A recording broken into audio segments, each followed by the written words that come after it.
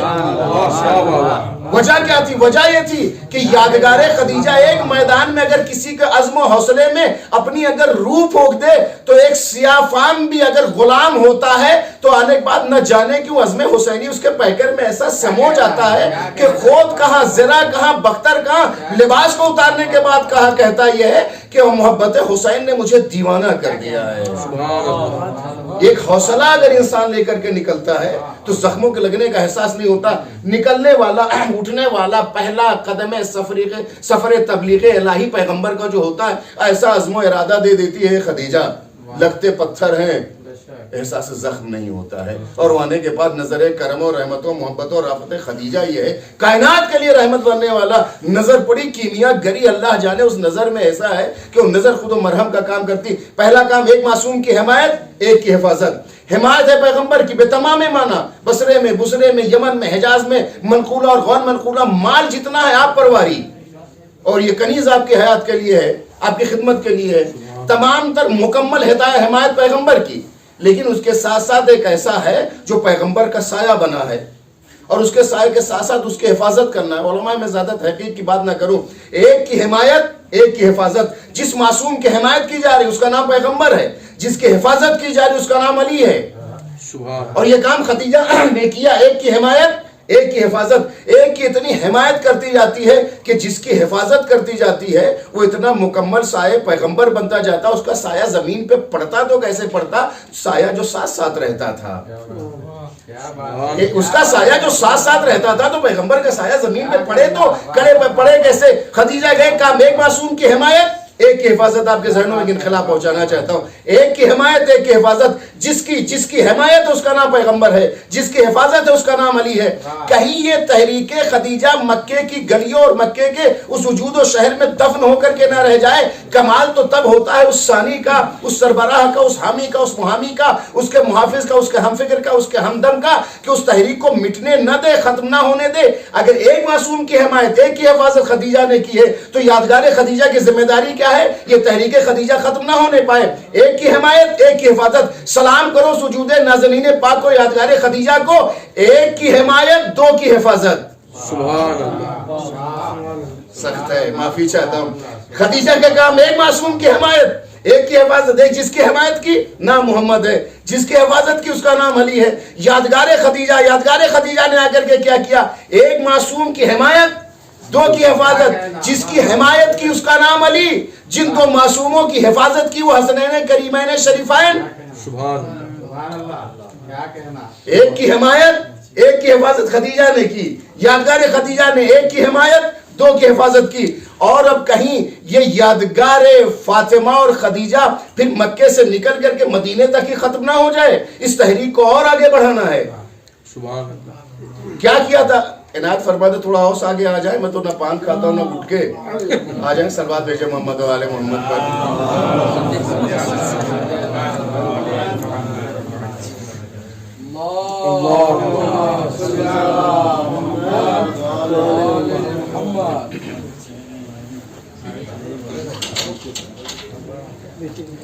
صاحب اس سے زیادہ ان لوگ کو نہیں ہلا سکتا ہوں، ایک اس سے بہتر صلوات بھیجیں محمد و آل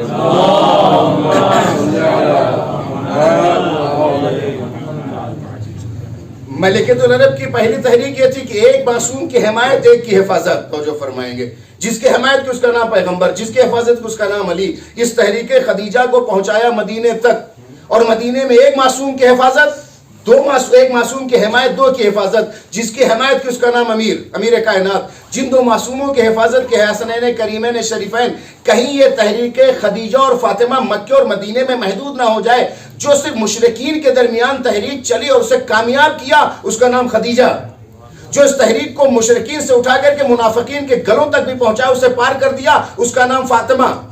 لیکن یہ دونوں یادگار کہیں ختم نہ ہو جائے۔ سلام کرو اس بی بی کو جو مکے سے مدینے، مدینے سے اب وہ گلیوں اور شہروں چوراہوں جرگوں تک نہیں رکھا، ایسا میدان میں لے آئی ایسا میدان میں لے آئی ہے کہ اب ایک معصوم کی ایسی حمایت کرتی ہے کہ شریعت الحسین کہلاتی ہے، اور ایک ساتھ دو معصوموں کی، دو معصوم دو اماموں کی حفاظت کرتی ہے۔ علی کی بیٹی کو جھک کر سلام کر اسلام، یہ دو اماموں کو گھر تک بچا کے لائی ہے۔ یادگار خدیجہ یہ ہے، مکے میں خدیجہ نے حمایت کی، مدینے میں آ کے فاطمہ نے حمایت کی، اور کربلا، کوفہ و شام تک اس تحریک خدیجہ کو جو پہنچایا ہے، وہ خطبات نہیں، وہ الفاظ، وہ افکار، وہ تمام تر قوت و ارادے جو خدیجہ کے سینے میں گھٹ گئے تھے۔ مکے میں بولتی خدیجہ تو کہتی کس سے؟ کہتی ہے شہزادی تو کہتی کس سے؟ مخاطب ہوتی تو ہوتی کس سے؟ ان تمام تر ارادوں کو کسی حد تک خطبے کے قالب میں جو ایک مسجد میں جا کے بیان کرے، وہ ہے خطبہ فدق۔ تو جو فرمائیں، عنایت فرمائیں، وہ تمام تر الفاظ و ارادے و افکار جو سینے خدیجہ میں گھٹ کر کے رہ گئے، انہیں الفاظ و معنی کے قالب و زیور پہنا کر کے ایک مسجد میں جسے جا کر کے وجود اور خلق کیا، اس کا نام فاطمہ خطبہ فدق ہے۔ لیکن فکر خدیجہ، الفاظ فاطمہ کو جو آ کر کے برملا بیان کرے، اس کا نام زینب ہے۔ وہ افکار، یہ الفاظ اور الفاظ کو دوبارہ ایک معنی اور لہجہ دے کر کے وہاں تک پہنچایا ہے۔ اے میرے عزیزو، آج اس دنیا میں یہ ہوتا ہے کہ انسان اگر کسی کو فالو کرتا ہے، کسی کا اتباع کرتا ہے، کسی کی پیروی کرتا ہے، علماء ہے، میں ایک لفظ آپ کے سپورٹ کروں گا، اس میں صنف بھی شرط ہے اور صنف بھی شرط ہے۔ صنف اور سنخ کا سنخیت یہ ہے کہ اگر ہو سکتا ہے لفظیں اگر ہو جائے تو معافی چاہتا ہوں، اگر ایک انسان تجارت میں انٹرسٹ رکھتا ہے، اسے دلچسپی ہے، تو کبھی بھی کسی وکیل کو فالو نہیں کرے گا، اور اگر ایک سیاست کی دنیا میں قدم رکھنا چاہتا ہے تو کسی تجارت پیشہ کو فالو نہیں کرے گا۔ اس کے بعد یہ ہوتا ہے کہ عموماً آئیڈیل، اسوہ، نمونہ جس کا اتباع کرتا ہے، جس کی پیروی کرتا ہے، جس کے نقش قدم پہ چلنا چاہتا ہے، جس کے پیچھے بھاگنا چاہتا ہے، جس کے چشم ابرو کے اشارے کا محتاج ہوتا ہے، اس کے قدموں پہ اپنا سر رکھ دیتا ہے۔ عموماً دنیا میں ہی ہوتا ہے کہ مردوں کو آئیڈیل بنایا جاتا ہے، اور آج دنیا میں وہ سیاست ہو، دیانت ہو، شجاعت ہو، یہ طبابت ہو، وکالت ہو، سارے میادین ہو جس میں مردوں کا نام برملا ہوتا ہے۔ تو صنفیت کے لیے کہ جس میدان کا ہے اس کا اتباع کرتا ہے، اس کو آئیڈیل بناتا ہے۔ صنف یہ ہوتا ہے کہ میں نے نہیں دیکھا عام طور سے کہ مرد کبھی عورتوں کو آئیڈیل بنائے۔ ڈرنا اور بات ہے، آئیڈیل بنانا اور بات ہے۔ صلوات بھیجیں محمد و آل محمد پر۔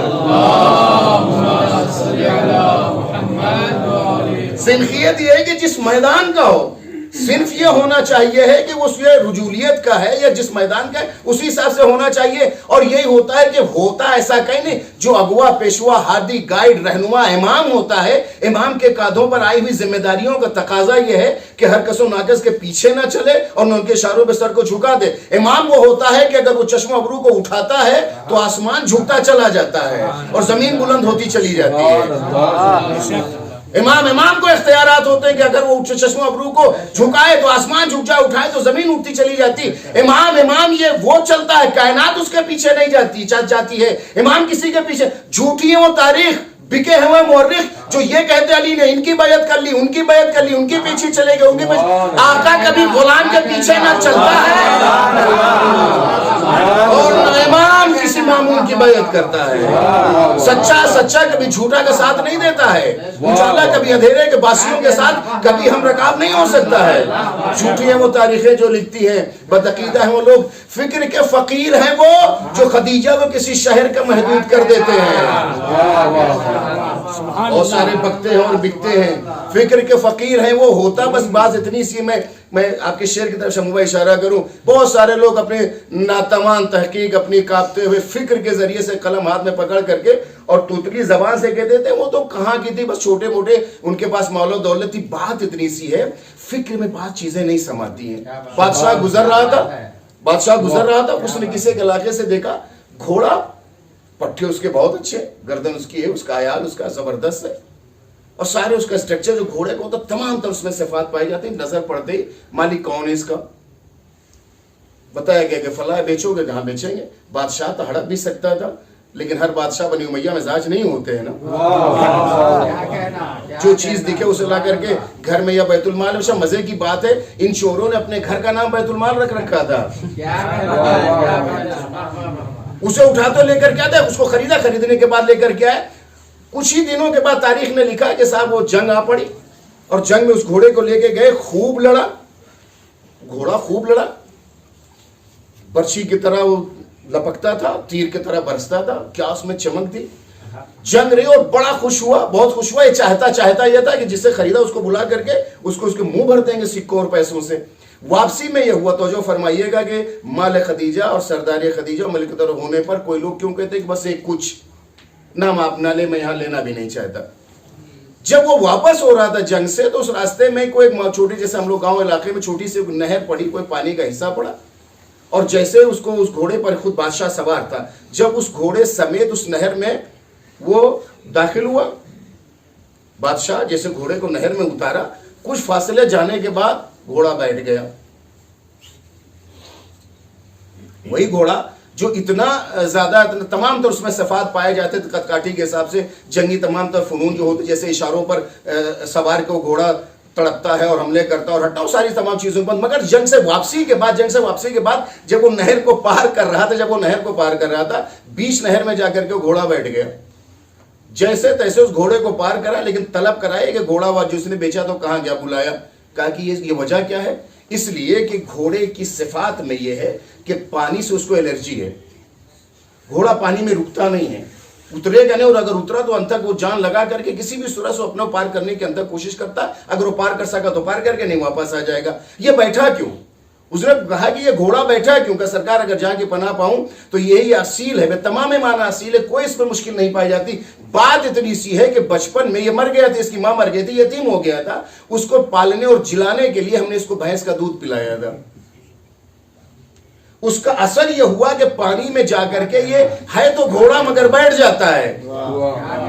اب آپ نے توجہ فرمائی, بہت سارے قبیلوں سے آئے ہوئے یہ فکری فقیر آ کر کے کسی لباس کسی روپ دھاری ہو جائے, کتنا بڑا استاد کا لقب حاصل کر لے, ہو سکتا ہے نسلی حساب سے اصلی, لیکن فکری فقیر ہیں. انہیں اس لیے کہ یہ ٹکڑوں میں پڑھنے والے ہیں تو خدیجہ کا مال ہضم نہیں ہوتا ہے. میں عرض کر رہا تھا, صنف اور سنخ ہونا چاہیے, فالو کرے, اتباع کرے, پیروی کرے, اس کے نقش قدم پہ چلے جہاں تک ہو سکتا. امام کبھی کسی کا اتباع نہیں کر سکتا, کسی کے پیچھے نہیں جا سکتا, نہ سر کو جھکائے کہ نہ فکر اس کے ہاتھ بیچے گا, نہ اپنی حیات کی کلائے اس کے سپرد کر دے گا. مگر ہم نے تاریخ میں تو بالکل اس کیفیت کو بدلے دیکھا ہے کہ صنف اور سنخ کے دونوں کے خلاف ایک ایسا فیصلہ ہے جو سارے عصمت الہیہ ہے, کائنات کے امام ہے, جس کے رکنے پر قیامت رکی ہوئی ہے, جس کے آنے پر قیامت ٹھہری ہوئی ہے, جس کے آنے کی وجہ سے خزانے اپنے منہ کو روکے بیٹھے ہوئے, جس کے لیے ابھی تک آسمان کمر خمیدہ ہو کے دیکھ رہا, اے میرا اللہ وہ یوسف ہے کہاں؟ وہ یہ کہتا ہے کہ میرا آئیڈیل بنت رسول ہے. کیا ہے اس وجود میں, کیا ہے اس وجود میں جو کائنات کے امام کی امام بن جائے, وہ فاطمہ ہے. کائنات کے امام بن جائے, جس کے اشارے پر, جس کا وجود. اور آپ دیکھیں ایک طرح کی مہارت, آدمی میچور ہوتا ہے عمر کے حساب سے, 30-35 کے بعد پھر اس میں ایک سنجیدگی آتی ہے, متانت آتی ہے, تجربات کا ایک سلسلہ ہوتا ہے. ایک عمر کا بہت عمل دخل ہوتا ہے تجربیات میں, لیکن جب دنیا کی مہارتیں ہوتی ہیں تو سب سے پہلے عمر وہاں دستک دیتی ہے.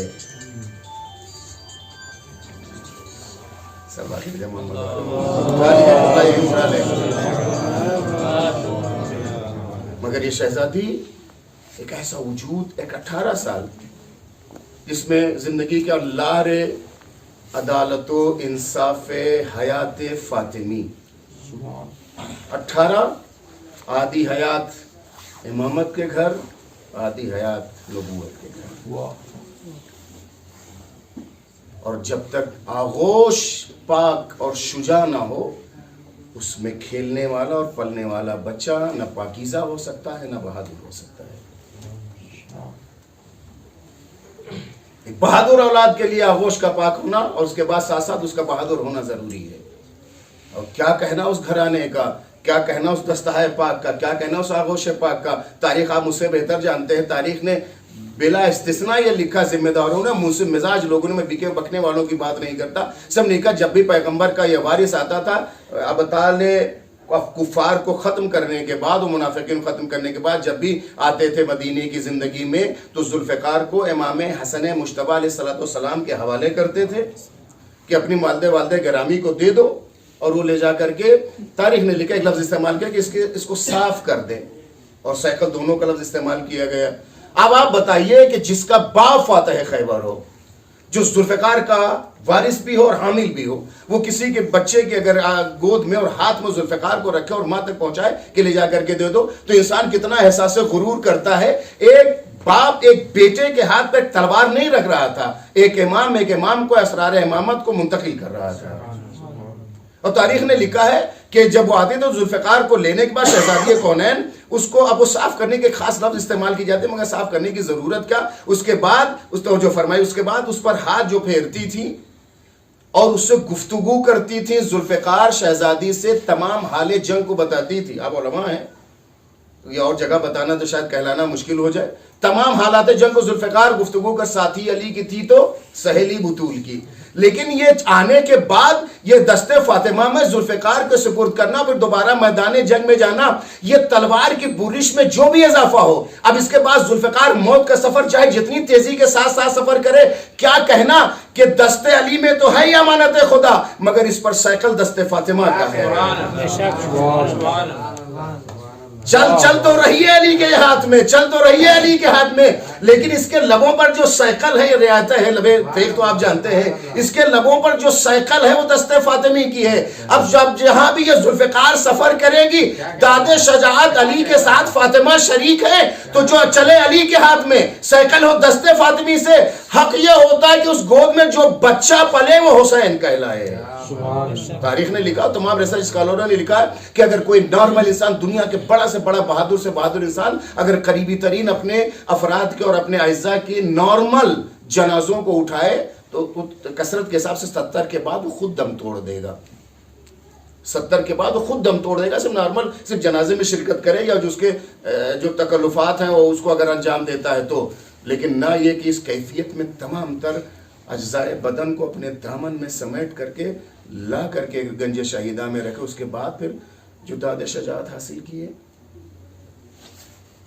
یہ وہی دست فاطمی کی تربیت، اگر گود میں دست فاطمی میں ہو تو حسین بنے، سائیکل ہو جائے تو ذوالفقار بنتی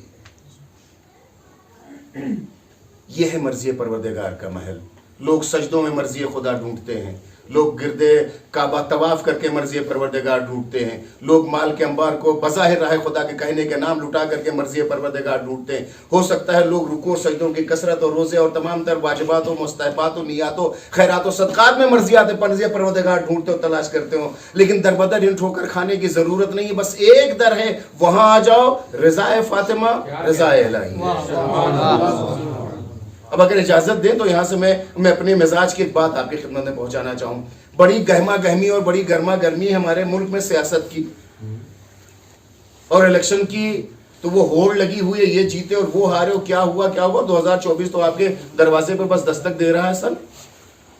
اس دوران آپ بتائیے، میں منصف مزاج ہے آپ لوگ اور سیاست سے آپ کا شغف ہے، آپ یہ بتائیے کہ اس دوران اتنے خطرناک حالات سے سیاسی ملک گزر رہا ہے، اور اس دوران اگر کوئی پارٹی والے 2-3 جتنے بھی ہیں، میں محدود کیوں کروں، کوئی پارٹی والا، بس ایک بات کہوں گا، کوئی پارٹی والا آئے اور کوئی ایک ایسا بیان دے دے جو اس پارٹی کے ہندی میں کہ ہت میں نہ ہو اور ابھی اس کے مفاد میں نہ ہو، کوئی ایک ایسا سیاسی بیان دے دے جو بھی موجودہ صورتحال کے تحت اس پارٹی کے مفاد میں نہ ہو، media, electronic media, social media, printed media, سارے اس پر جتنے اس پارٹی کے دیگر افراد ہوں گے اگر کہیں گے نہیں ان کا یہ مقصد نہیں تھا، وہ یہ کہنا نہیں چاہتے تھے، ان کا مقصد یہ تھا، ان کا مقصد یہ تھا، ان کا مقصد یہ تھا۔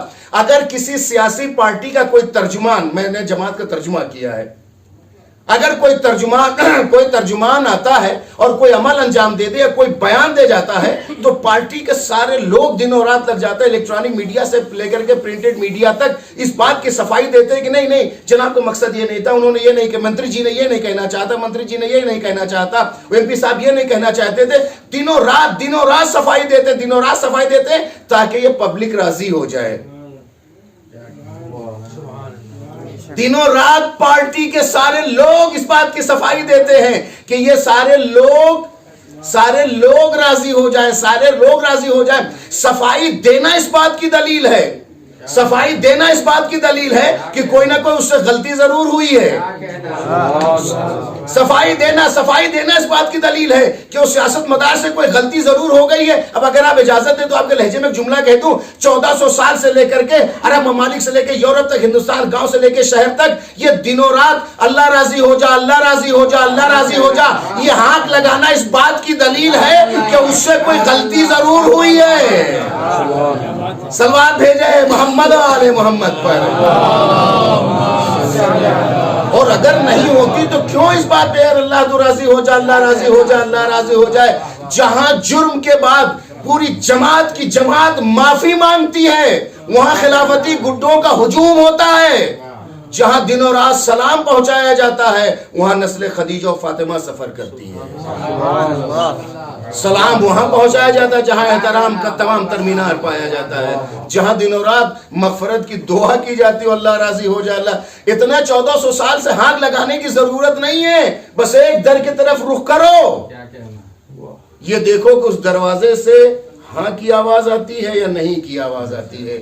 کہیں اس نے یہ تو نہیں کہا ہے کہ میں تم دونوں سے راضی نہیں ہوں، کہیں اس نے یہ تو نہیں کہا کہ میں نماز میں بد دعا کروں گی، نفرین و لعنت کروں گی. کسی دروازے پہ جانے کی ضرورت.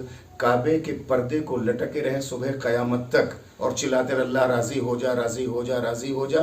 نہیں، اس کے پہلے ایک جلے ہوئے در پر جا کے ناسیہ فرسائی کر کے جب عیسائی کر کے ایک بار اگر اس در سے آواز آ جائے کہ جاؤ تم کامیاب ہو تو بس کافی ہے. اور یہ گھرانہ تکلفات و تعارفات و ڈائلاگ کا نہیں ہے. اگر ایک چاہنے والے آ کے کہتی ہے کہ شہزادی بنت رسول ہمارے شوہر نے آپ کو سلام کہا اور پوچھا ہے کہ ہم آپ کے چاہنے والوں میں سے ہیں کہ نہیں، ہم آپ کے مسئلہ، آپ کے راہ، آپ کے فکر، آپ کے روش، آپ کے اصول حیات پہ چل رہے ہیں کہ نہیں چل رہے ہیں. ایک طرح کے آ کے جنت کی آپ ضمانت دیتی ہیں تو یہی کہا تھا کہ جو واجبات الہیہ عمل ہو، جو منکرات ہیں اس سے دور ہے تو ہمارے میں سے ہیں اور ہمارے چاہنے والے سے ہیں. الفاظ کی بازی گری اور ہے اور حقائق کی راہ پر اپنی حیات کو گامزن کرنا اور ہے. آج یہ پوری دنیا میں تحریک مظلومیت فاطمی جو ہے، ایک جملہ نظر کروں گا، خود آہٹ ہے کسی غمخوار کی آمد کی. اگر آپ سے 15 سے 20 سال پہلے کا آپ سفر کر لیں فکری، تو اس طرح سے نہ مجالس کا اتنا سلسلہ تھا، حد اکثر شاید 20 سال، میں وہ بھی شاید زیادہ کہہ رہا ہوں، 15 سال. اس 15 سال میں جن جن زبانوں میں قرآن پڑھا جاتا ہے ان زبانوں میں ذکر فاطمہ ہو رہا ہے. کہیں ساری آمادگی تو نہیں ہے، یہ آنسوؤں کے قبیلوں کو آمادہ تو نہیں کیا جا رہا ہے، ایک کاروان عزائے فاطمی مرتب تو نہیں کیا جا رہا غمخوار فاطمہ کے لیے. اور یقین جانیے کہ ہاں وہ سوگوار بس بہت جلد آنے والا ہے. یہ تمام تراہٹیں، یہ تمام تر جتنے ہندی اور اشارے ہیں، یہ کسی وارث کے آمد کے قدموں کے چاپ کی دھمک آ رہی ہے. وہ کارواں جو صداقت کے لیے مباہلہ میں نکلا تھا، آج اس کا یادگار اگر آپ اپنے فکر اور عقیدے کے کان کو لگا کے سنیں گے تو یقیناً اس کے قدموں کی آہٹ محسوس ہونے لگی ہے. یہ دنیا میں تحول، یہ اسلحوں کی آتش بازی، یہ خون کی ہولی کھیلا جانا، یہ مظلوموں کی آہیں اور تمام اسلام نما اور اسلام نما اور مسلمان نما نام نہاد مسلمانوں کا تماشائی بنے رہنا سچ ہے. ضرورت ہے آخری اس وارث رسول کی. لائق صد احترام ہیں وہ لوگ جو مہمان فاطمہ بھی ہیں اور میزبان فاطمہ بھی ہیں. یوں کہ اگر کسی معزز شخص نے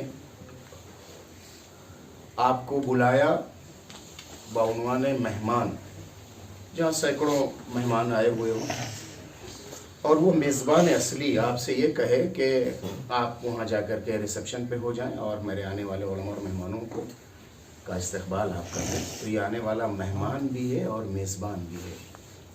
برادر عزیزم علی مہدی صاحب، آپ تنہا نہیں، مہمان بھی ہیں اور میزبان بھی ہیں۔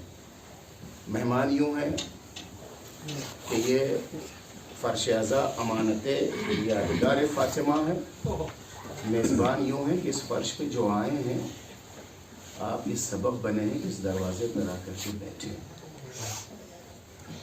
بھائیوں، گوشے دل کو ہوا کریے اور اپنے پہلوؤں کو سمیٹ کے بیٹھیے، یقین جانیے ہو نہ ہو اس مجلس کا وارث یہاں بیٹھا۔ میں جذبات نہیں ہے، آپ سے ایک سوال، علماء ہیں آپ کے گھر خدا نخواستہ کوئی حادثہ ہو جائے اور مجلس آپ برپا کریں، آپ کی ماں کی مجلس برپا ہو تو کیا آپ شریک نہیں ہوں گے؟ کروڑوں سلام ہو اس گھر پر جو جل تو گیا مگر اسلام کو جلنے سے بچا گیا۔ میرا کروڑوں سلام اس وجود نازنین پاک پر اس کی پسلیاں تو ٹوٹ گئی مگر اسلام کو نہیں ٹوٹنے دیا۔ حرم مطہر میں خادم ہیں، کئی برس پہلے انہوں نے ایک بات ہم سے کی، انہوں نے کہا سید کربلا میں کوئی عالم دین تھے جن کا سلسلہ درس و تدریس کا تھا، سادات، ان کو اس بات کی خلش تھی کہ آخر کون سی تاریخ شہادت بنت رسول ہے، 13 یا 3؟ انہوں نے اپنے حساب سے پوری ارخریزی کی، مثبت پہلو تھا ان کا، اور جس بھی نتیجے پر پہنچے سب یہ تھا کہ درس میں آ کر کے اپنا نظریہ وہ ظاہر کرتے کہ میری نظر میں معتبر تاریخ شہادت بنت رسول یہ۔ صبح انہیں آ کر کے درس میں اعلان کرنا تھا، رات انہوں نے خواب میں شہزادی کونین کو دیکھا، میرے لال تمہاری زحمتوں کا شکریہ، لیکن کیا بگڑ جائے گا تمہارا کہ لوگ اگر ہم پر 2 بار گریہ کریں۔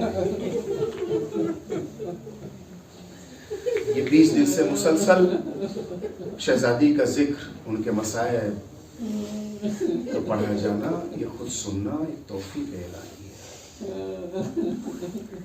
میرے دوستو، اللہ نہ کرے آپ کے گھر میں کوئی مریض ہو جائے، اللہ نہ کرے آپ کے گھر میں کوئی لبِ مرگ ہو، لیکن اگر وہ بھی مریض نارمل ہوتا تو اس کی کیفیت اور ہوتی ہے۔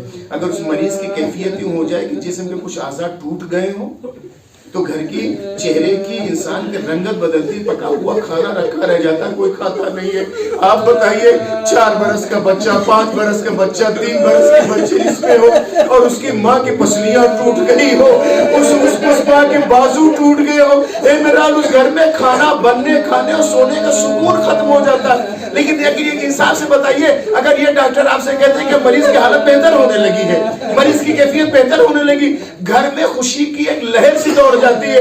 یہی کچھ ہوا تھا ایک بار صحن علی میں۔ تاریخ نے لکھا میرے کائنات جیسے صحن خانہ میں داخل ہوئے، حسنین کریمین دوڑتے ہوئے گئے، باپ کے دامن سے لپٹ گئے، بابا اماں کی طبیعت سنبھلنے لگی ہے، بابا اماں کی طبیعت ٹھیک ہو گئی ہے، بابا اماں کی طبیعت ٹھیک ہونے لگی۔ اے میرے اللہ، میں وہ لہجہ کہاں سے لاؤں؟ تاریخ نے لکھا علی کے چہرے پر خوشی کے آثار ہوئے، بس اتنا پوچھا، اے میرے لال کیسے محسوس کیا؟ یہ میرے لال کیسے محسوس کیا؟ علماء ہیں آپ، تاریخ نے لکھا امام حسن و حسین نے جملہ کہا، بابا کیفیت یہ ہے کہ وہ اماں نے آج اپنے ہاتھوں سے ہمیں نہلایا ہے، اپنے ہاتھوں سے ہمارے لباس بدلے۔ اے میرے اللہ، کتنا احساس ہے وجود بدر۔ بابا اپنے ہاتھوں سے ہمارے میں نہلایا ہے، بابا اپنے ہاتھوں سے لباس بدلے، اپنے ہاتھوں سے ہمیں کھانا کھلایا ہے۔ اے علماء، تعریف تو آپ کی نگاہوں کے سامنے، یہ وہی فاطمہ ہے جو دائیں ہاتھ سے تسبیح کو گردش نہیں دے پاتی۔ تو جان مختل پہ تو آپ کی نظر ہے نا، جو تسبیح کے دانوں کو گردش نہیں دے پاتی تھی، کیسے حسین کو نہلایا، کیسے کپڑے بدلے اور کھانا کھلایا۔ تاریخ نے لکھا علی کے چہرے پر یہ خوشی کے آثار آئے۔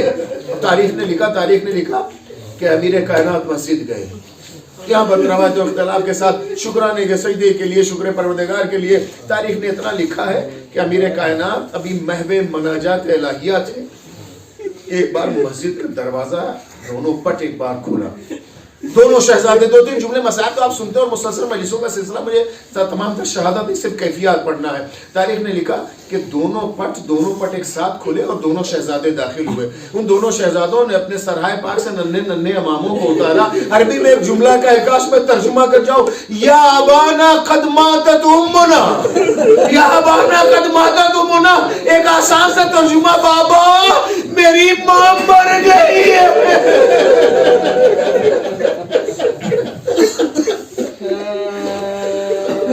یا ابانا قد ماتت امنا, اے بابا اٹھئے میری ماں مر گئی ہے.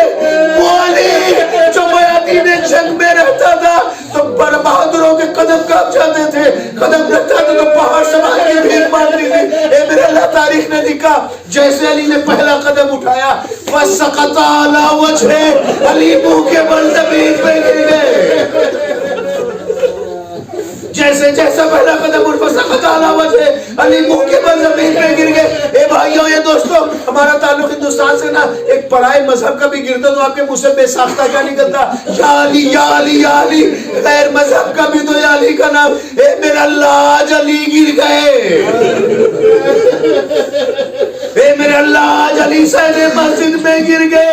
علی بلائے تو کسے بلائے؟ تاریخ نے لکھا زمین پہ ہاتھ رکھے گا یا زہرا. میں پوچھنے سے میں احساسات اور فطریات پڑھوں گا اور آخر جملے اور آخر زحمت تمام. اے بھائیو, اے میرے عزیزو, ہم سب گاؤں کی زندگی اور شہری زندگی بہت ساری یادیں نا ہمارے ذہن پہ نقش ہو گئی ہیں, ہم اسے بھول نہیں پاتے ہیں جس بھی عمر کے مرحلے میں ہو. ہمارے بچوں جو چیزیں ابھی دیکھتے ہیں ہو سکتا ہے 30-40 سال تک اسے بھول نہیں پاتے. کچھ یادیں ذہن پر ایسے نقش ہو جاتی ہیں چاہ کر کے بھی انسان بھولا نہیں پاتا ہے. یہی کچھ ہوا تھا مدینے کی گلیوں, یہی کچھ ہوا تھا مدینے کی گلیوں. فتح خیبر کے ساتھ بڑا شہزادہ انگلی کو پکڑے ہوئے چل رہا تھا. یادیں ہے نا, یادیں بھول نہیں پاتا ہے. یادیں ذہن کے پردے میں سب نقش ہو جاتی ہے, امام تک نہیں بھول پاتا. امیر کائنات کے ساتھ چل رہے, ایک شخص ادھر سے آتا ہوا دکھائی دیا. جیسے ہی قریب آیا, حسن جیسا بہادر, علی جیسے بہادر, باپ کے ساتھ چلنے والا بیٹا جلدی سے باپ کے پیچھے دبک گیا. جب وہ گزرا شخص گزر گیا تو امیر نے بس ایک لہجہ دے دوں, امیر نے ایک جملہ پوچھا, میرے لال اے بیٹا تم پیچھے مارے کیوں چھپ گئے تھے؟ کہا ہو جو بھی, بس اشارے سے جملہ کہا, بابا اسی نے ماں کو تباہ.